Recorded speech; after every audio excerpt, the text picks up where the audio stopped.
Society is full of double standards. Most people seem to let that be a deterrent or a frustration to them. I feel like double standards can be empowering with the right perspective. I say that because if there's a bad side to this double standard, then there's a flip side to it. And from childhood, I've kind of always seen sexual double standards as something that were more of a challenge for men than they are for women.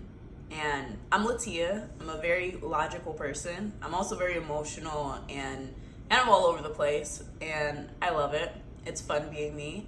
And growing up, I felt like I was able to bring a different perspective to a lot of things that people find like frustrating, like being in a patriarchal society, being a woman in a patriarchal society, how challenging it is to be a woman and how we're not free to do what we want. I believe that the truth is everyone is free to do what they want to do. The problem is we tend to let what other people are going to think of us prevent us from doing what we want to do. So you know whether you like this person or not, you know whether you want to sleep with them or not, you know what you're wanting, and instead of doing what you want, it's like, oh, those girls are going to talk about me, his friends are going to know about me, I'm going to have a reputation, this is going to cause problems. So most people are more likely to worry about creating a reputation for themselves than doing what it is that makes them happy. From my standpoint, that's silly. Why are you going to let what other people think about you stop you from living your life? I have taken the double standard of if you sleep around as a woman, you're a whore, and if you sleep around as a man, you're a pimp and a god, like you're amazing. I get that. And I get it because the flip side of that is, as a woman, if you want sex, you can get it rather easily. There's very little friction for preventing a woman from getting sex. It would either be that person is just not interested in women, that person is just not interested in you at that moment, or you didn't seduce them and take the time to really create an opportunity of having it, or they're taken or whatever. So for a woman, if you want to have sex, it's usually pretty easy. That's why, like, from my perspective, I wouldn't think a male prostitute would be successful, because if his target is women, I would not think he would be as successful as if his target were men. Because if a woman wants it, it's possible for her to get it. It's either her standards, her worry about her reputation, or some other self-imposed problem or challenge or limitation and belief that's holding her back from like being free to do this. While on the other hand, for men, the challenge is usually women. And I ended up talking with someone recently about how women are the bottleneck to men having sex. So his perspective is that of all the women who get on Tinder or dating apps, only 10% of them swipe right on people, or like there's only 10% of guys that they'll swipe right on, and only like a small percentage of them that they'll go out with, and then a small percentage of those that they go out with that they'll sleep with. So he is like, women are the reason why society's not progressing and people aren't having relations and are stopping the process. It's more the woman than it is the man. And I'm not surprised with that perspective, because we come from a patriarchal background where the woman is responsible for her sexual reputation. So whether she gives it away willingly or unwillingly, unfortunately, the societal perspective is you're a fallen woman, your purity has been taken, you are no longer worthy of attention and affection, and now you are shamed and you are seen as an outcast and you have to fend for yourself a lot of times. So for men, their challenge is having the courage to step up to a woman who may or may not be interested, who might be nice, might be mean. You just don't know. It's very unpredictable when it comes to other people, and women in general. From my perspective as a woman, what I tend to see is that sometimes they can be like calm and like okay and like very chill and understanding, and then there are those people where they are just so cranky. It's just like it can't be me, But as someone who kind of internalizes most things, it's like, what did I do wrong? Like, should I not have said hello? Like, did I say it in a weird way? Do I sound like I have an attitude? Like, am I the problem in this situation? Like, I have no idea. And it just leaves you feeling really just uncomfortable, because it's like, wow, like that person was, I never want to do that again. Like, they seem so cranky and mean. Like, forget this. And then there's some people are really nice and really friendly. So it's like, you can be nice, you can be a bit neutral, like chill, kind of like good vibes. You could be really bad vibes and really just like cranky. And then something I'm sure I won't likely have to go through, but like I'm sure men have to go through, and I like can't imagine it, but like wouldn't want to imagine it directed at me, is when you meet that one really cranky woman who's just been broken up with, had a bad moment with her boyfriend, or is just like cranky with men in general, and then she gets like very attacky and is super like, why are you talking to me? Get off. I can't believe you have the audacity. Who do you think I am? And it's just like, wow, that was very unproductive. This is awkward. I don't want to be here to witness this. I would rather go away and do anything but be here. So I don't understand that. I feel like when we're irresponsible with our emotions, that is a really big problem, because that's why people start being afraid of women and feeling like women are crazy, women are evil, women don't know how to handle themselves. And it's not that women don't know how to handle themselves, it's just that we're not practiced in taking our time or honoring what we want. So now as women are getting their voices back, feeling more comfortable speaking up and owning what they can do and having power and being powerful women, there's this tendency where you go overboard, you know? So there are some women who are very much in your face, creating weird rules. They don't really know what they want. They're finding their sea legs. And sometimes when you do something new, things just like are explosive and crazy and intense. And one time when one of my friends and I were exploring together, we were exploring anal things, and in this exploration, it involved cleaning my bum for the first time, and it also involved using a butt plug and then removing it. And so, you know, one, I'm very like, oh, clear water, like we can do this. So I'm already going hard, like cleaning out and stuff. But then it's time to like take it out, and it's one of those things where it's like, when you haven't had the sensation of trying to like carefully release something from there, like it can go wrong. It can get weird. So my friend's helping me with this. So I'm just like, I don't know what to do. How do you get this out? Like, so I'm like low key freaking out, but I'm like, all right, it's gonna be fine. Like my friend's with me. He's got me. I'm safe.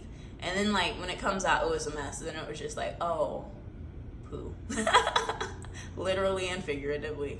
And it was just like a lot, but it was also my first time. And it was one of those things where when it's your first time, sometimes you're like the bull in the china shop. You just come forward with force and you're hard and everything gets everywhere and it's such a mess. And we can usually clean up messes. If we're patient and open, we can clean up any mistake. So even though there might be times where we're frustrated and angry and we don't know how to express ourselves, so we just take it out on the nearest person of the same and or opposite sex, it's a practice. So as long as you develop that awareness and you're in touch with yourself, it's possible to take the anger out in healthy ways and just be at peace with people. Like if someone literally breaks a boundary and you're checking them and you're telling them like, hey, don't do that, hey, don't do that, hey, don't do that, then it makes sense. If you're like, oh my gosh, like, you know, back off, like get away from me, like I don't like this, then that's acceptable. But if you're just meeting someone for the first time and they're like, hey, how are you? And it's like, nah, that's never cool. Nobody wants to be around someone like that. And it's tough being on the wrong side of the double standards perspective, because while it's empowering, there are lots of people who might talk about you or have something to say. And from my perspective, the best way of dealing with gossip and people talking about you or feeling like you don't belong is finding those people who do love, support, and accept you as you are. Because there are people like that. I was fortunate and blessed enough that my mom is someone I can talk to. My sisters are people I can talk to. I have a cousin who's really great to talk to. I've met people who have supported my sexuality or pervertedness since I was like 13. Like I've always had people in my corner that were just like, do you, like, who cares? when there are those people who are close enough to you, because like I've also had friends that like were cool in some areas, but then they're the ones who are like, people are talking about you and they say you should stop doing this thing, and it's like, why don't you keep that behind my back, please? Like, if people are talking about me behind my back and they're not in my social circles, why do I care what they're talking about me for? Like, I don't always like correct them because I'm just like, whatever, it's a moment and this will pass. But at the same time, I'm not going to allow what my behavior is to be dictated by other people. Like, you're not going to check me and make me be good. Like, no. My mom has tried my whole life, and she's done a great job, because, like, I'm not just out here, like, I don't know. I'm not, like, a whore. Like, I don't just, like, sleep with any and everybody. But at the same time, if I want to do it and I'm in the mood, why not? Like, if we're safe and using protection, we're good. And then the other thing, like, just know what you want. So know yourself first, and make sure it's an extension of something that you're not going to feel guilty or regret later. That way, like, if you say, I'm not going to do this, and you don't do it, you can feel better than if you're like, I'm open to doing this, and this is what would stop me. So kind of like practicing in your mind and rehearsing and visualizing, how do I want to show up? What am I okay with? What will let me know that I'm ready for this, instead of having someone else tell me that I'm ready?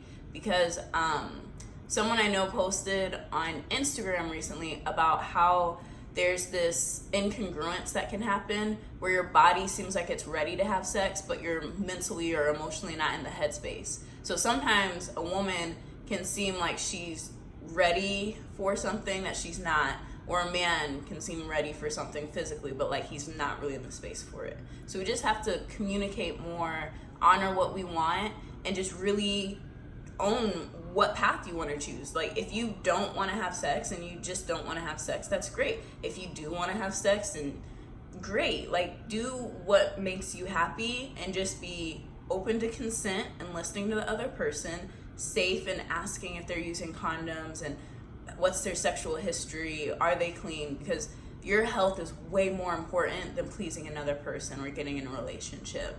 And let's just really be free to choose without worrying about how other people will receive us, because there's always someone who will love and accept you for who you are, and they won't take your past behaviors as judgment against you.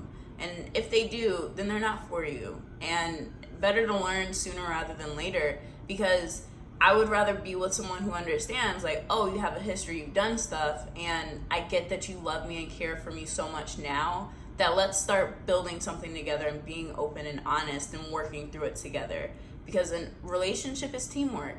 I want a partner who is a whole, complete person, and we come together and we complement each other. Where I am weak, you are strong, and we can like build this strong team together. And I don't want to go to the friends and the haters or whoever and complain about my partner, because once you're in that partnership, yes, there are situations where you might need to go to others and get support getting out. If you're in an abusive relationship, if you're being violated, abused. But if your person is just kind of annoying sometimes, it would be a lot better to just say, hey babe, you're kind of annoying me, what can we do so we can like stop this, so I feel more heard, seen, listened to, and not like I want to punch you in the face. Like, let's partner up with our partners and stop worrying about those people that women are beautiful.